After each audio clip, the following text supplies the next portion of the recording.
Olá pessoal, aqui é o professor Aldinei. Muito obrigado por apertar o play para mais uma videoaula, hoje para falar sobre a circunferência trigonométrica. Bora estudar, galera!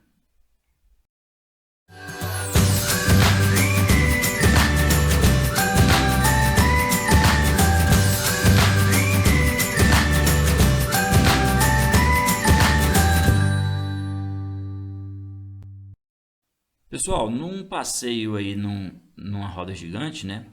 A gente quando entra numa dessas cápsulas aí, acredito que a maioria já fica na expectativa de atingir a altura máxima. Essa é a grande expectativa. À medida que a roda vai girando, você já fica ali, né? Já cheguei na altura máxima, já cheguei na altura máxima, será que aqui é o topo? Acho que a maioria tem essa expectativa. O que a gente vai observar é que essa altura máxima ela é atingida diversas vezes à medida que a roda vai girando, né? Se essa roda tiver uma velocidade constante, se ela não estiver parando ali, a gente, após um mesmo intervalo de tempo, sempre vai estar atingindo essa altura máxima. E isso, esse tipo de situação aí, vamos dizer assim, um determinado fato se repetindo após um mesmo intervalo de tempo, isso é o que a gente chama de movimento periódico. A gente observa o movimento periódico também no pivô central, aquele sistema de irrigação, né? A roda ali do pivô sempre vai passar pelo mesmo ponto após um certo intervalo de tempo, após um mesmo intervalo de tempo. E isso, esse tipo de situação, movimentos periódicos, eles podem ser descritos aí por modelos matemáticos. Relações aí entre, por exemplo, né, os instantes e as alturas atingidas. A gente pode montar uma tabelinha aí, a cada instante uma certa altura é atingida, uma mesma altura ocorre periodicamente. Então isso pode ser descrito aí por relações, por funções matemáticas. Mas para chegar nesses modelos matemáticos, a gente tem que passar primeiro por um conceito importante, que é o conceito de circunferência trigonométrica. Beleza? Vamos definir primeiro aí, né, o que é uma circunferência trigonométrica, para daí avançar dentro desse nosso estudo dos movimentos periódicos. Pessoal, na nossa última videoaula, a gente deixou bem claro, né, que circunferência é um conjunto de pontos localizados a uma mesma distância de um ponto central. A gente imagina aquele ponto O ali como ponto central, vou marcando esse ponto A a uma mesma distância desse ponto O, vou marcando ele diversas vezes, e aí eu tenho a nossa circunferência, né? Beleza? Circunferência agora que pode estar aí presente nessa roda gigante. Esses pontos marcados aí pode indicar as diversas alturas aí dessas cápsulas. A gente também pode estar analisando as distâncias entre essas cápsulas. Esse tipo de análise aí é que nos interessa. Mas é uma análise, como eu disse, que vai passar pela definição de circunferência trigonométrica, que é justamente essa figurinha que você está vendo aí, certo? Você tem aí dois eixos perpendiculares, né, cruzando-se lá no ponto O, são eixos orientados, né? A gente está vendo aqui a orientação dos eixos para cima e para a direita.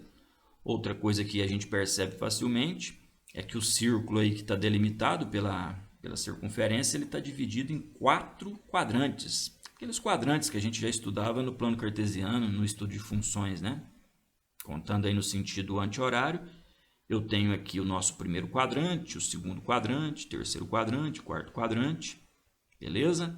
Essas são as características da nossa circunferência trigonométrica, hein? São os elementos que a gente precisa estar olhando sempre. Outra característica importantíssima da circunferência trigonométrica é que ela obrigatoriamente tem raio unitário, certo? Tem raio 1, uma unidade de comprimento. Isso então nos leva a observar que aquele ponto A, que é o ponto que a gente vai chamar inclusive de ponto de partida do nosso desenho de arcos nessa circunferência. Aquele ponto A ele tem coordenadas 1 e 0. Se o raio é 1, né? Então significa que aquele ponto A está a uma unidade de distância do centro. Por isso, coordenada 1 e 0. E que fique claro aí que todos os arcos que a gente vai desenhar nessa circunferência, ele vai ter origem nesse ponto 1 e 0. desenhando estes arcos nesse sentido que a gente está vendo aqui, a gente diz que é um arco positivo, e no sentido contrário, a gente vai ter aí um arco de valor negativo, certo? Beleza? Sentido positivo é o sentido anti-horário aí na nossa circunferência trigonométrica. Então tá aí. Essa é a circunferência trigonométrica. Uma circunferência desenhada aí sobre dois eixos perpendiculares, raio 1, dividido em 4 quadrantes, e com arcos sendo desenhados a partir desse ponto A de origem, esse ponto A de coordenadas 1 e 0. Bom, na nossa videoaula sobre arcos e ângulos, a gente falou dessa relação aqui, né? A medida do arco em radianos ela pode ser encontrada através da razão entre o comprimento do arco e a medida do raio da circunferência.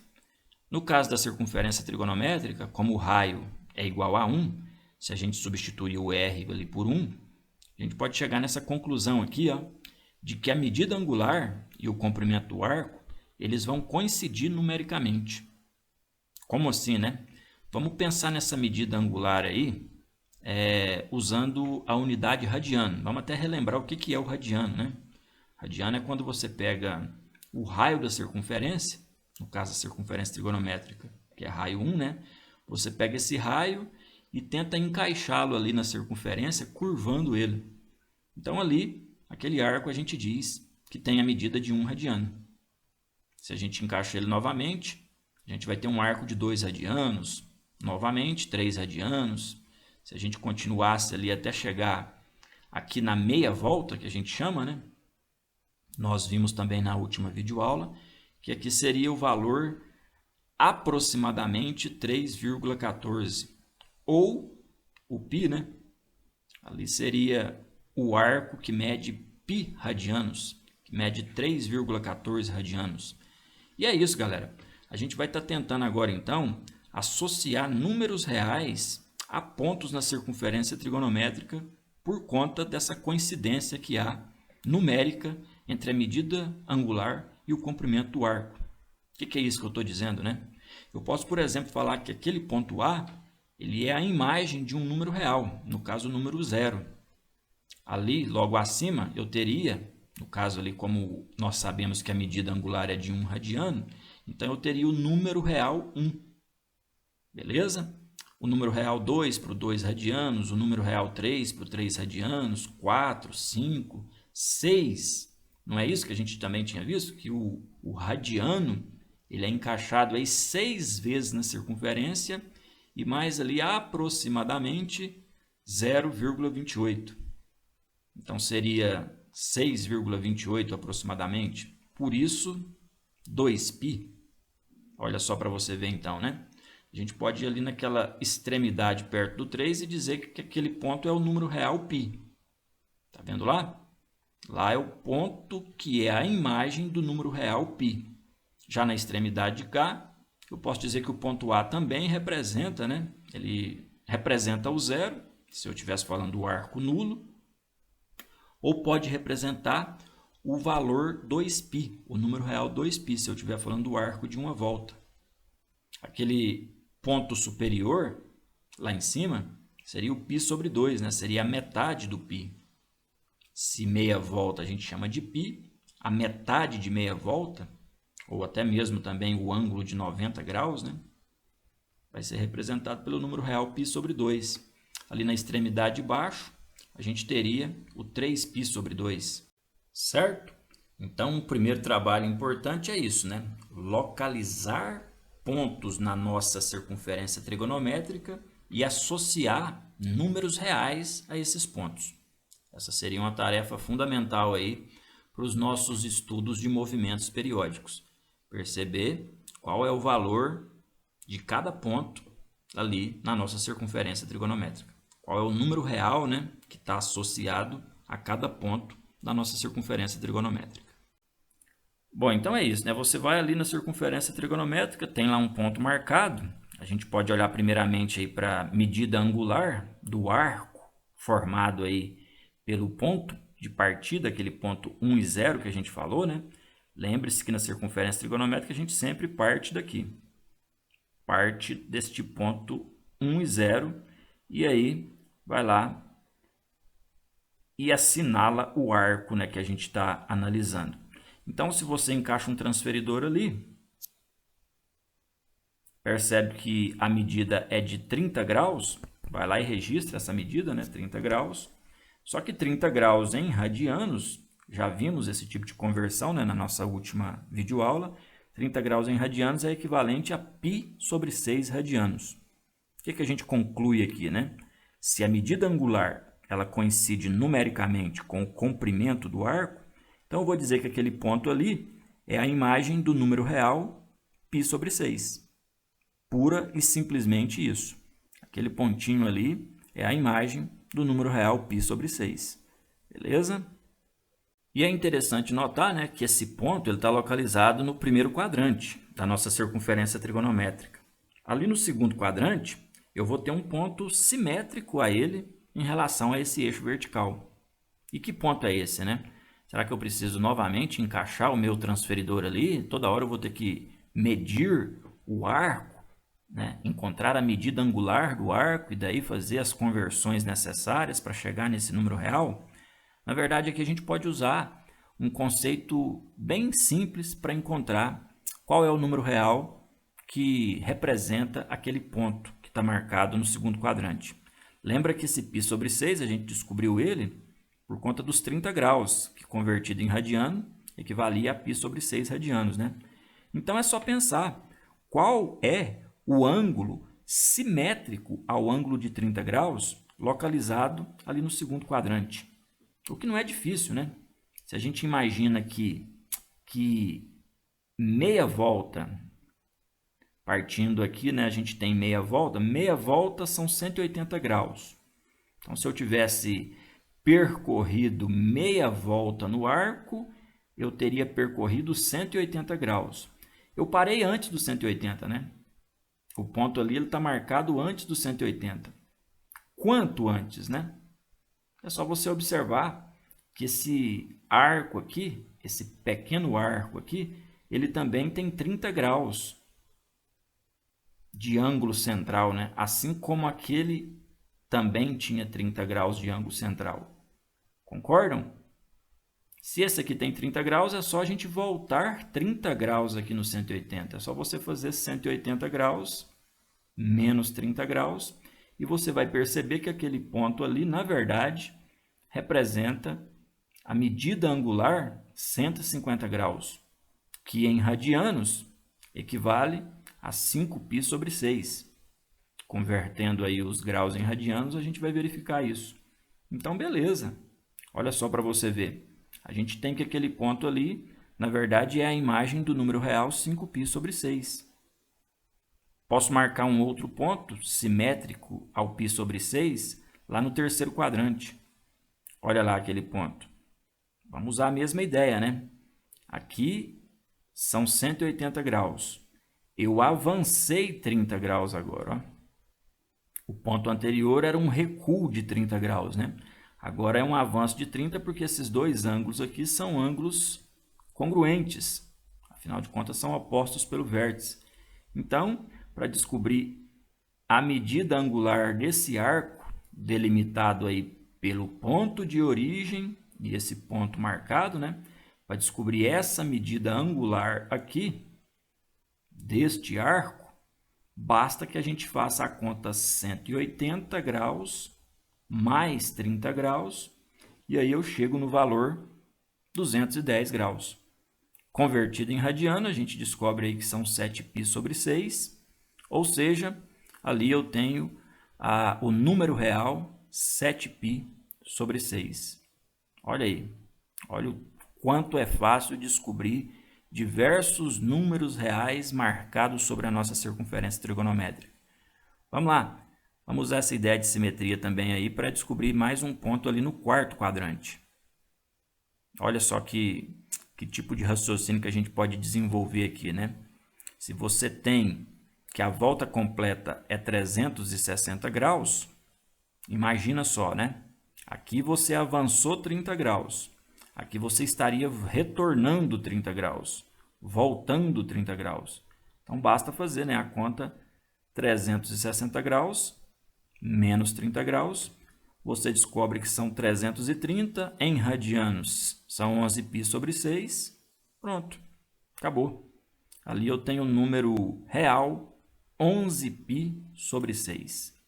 Olha aí, hein? Como a gente faz para marcar números reais na nossa circunferência trigonométrica, olhando para a medida angular desses arcos. Pessoal, vale destacar que essa simetria, né, que existe entre um ponto no primeiro quadrante e um ponto no segundo quadrante é o que a gente chama de simetria em relação ao eixo vertical. Se você toma lá um ponto no primeiro e no terceiro, aí eu já vou ter uma simetria em relação ao centro da nossa circunferência trigonométrica aí, o centro do nosso par de eixos perpendiculares. E um ponto no primeiro e no quarto quadrante, a gente vai ter aí uma simetria em relação ao eixo horizontal, certo? São os 3 tipos de simetria aí que a gente percebe analisando pontos na nossa circunferência trigonométrica. Bom, olhando aqui, ó, o π sobre 4 e os seus simétricos em relação ao eixo vertical, em relação ao centro, em relação ao eixo horizontal, tá aí. Lembrando que a gente pode sempre estar encontrando esses simétricos, né? Observando essa história aí de que se aqui é π, aquele ponto ali, é só a gente retornar quantos graus a gente avançou ali do outro lado, né? Então, se aqui nós temos 45 graus, se nós temos π sobre 4 radianos, significa que do outro lado é só pegar o π e voltar. π sobre 4 radianos. É só fazer a operação π menos π sobre 4. Concordam? Se você transforma esse π em 4π sobre 4 para facilitar o nosso cálculo, é por isso que dá aí o 3π sobre 4. Por isso que é o 3π sobre 4 ali como simétrico. Agora, olha este ponto, né? Eu poderia imaginar que é pegar o valor π e avançar π sobre 4 radianos. Que seria a mesma medida angular que a gente está vendo lá do simétrico em relação ao centro. Então, se eu fizer essa operação, né? π mais π sobre 4. Então, vamos de novo transformar o π em 4π sobre 4 para facilitar a nossa vida. Olha lá, realmente, né? 5π sobre 4. Aqui no final, a gente pode imaginar 2π menos π sobre 4, né? 2π, vamos fazer aqui do lado, 2π voltando π sobre 4. 2π a gente pode transformar na fração 8π sobre 4. E realmente 8π menos π, né, dá 7π. Olha aí, que fácil encontrar estes valores simétricos de um ponto marcado lá no primeiro quadrante. É importante a gente começar a observar isso, hein, galera? Você vai ter ali um pontinho no primeiro quadrante e você pode encontrar os simétricos desse pontinho no primeiro quadrante em relação aí à vertical, ao centro e à horizontal. Aqui do lado, inclusive, eu já vou até marcar os principais valores simétricos que a gente tem numa circunferência trigonométrica. Os valores simétricos aí em relação à vertical, em relação ao centro, em relação à horizontal, certo? É muito importante a gente já começar a memorizar aí. Memorizar não, né? Se familiarizar com esses simétricos. Na verdade, a gente memoriza ali a posição destes no primeiro quadrante e os demais encontra através de operações simples. Inclusive, a gente pode observar até a simetria, né, que há entre o π e o 2π, o 0 e o π, o número real 0 ali e o número π. O ponto, né, na verdade, a simetria entre os pontos. Ou então entre π sobre 2 e 3π sobre 2. Aliás, essa simetria pode ser observada aí, galera, até de maneira diferentona, vamos dizer assim. Olha só para você ver.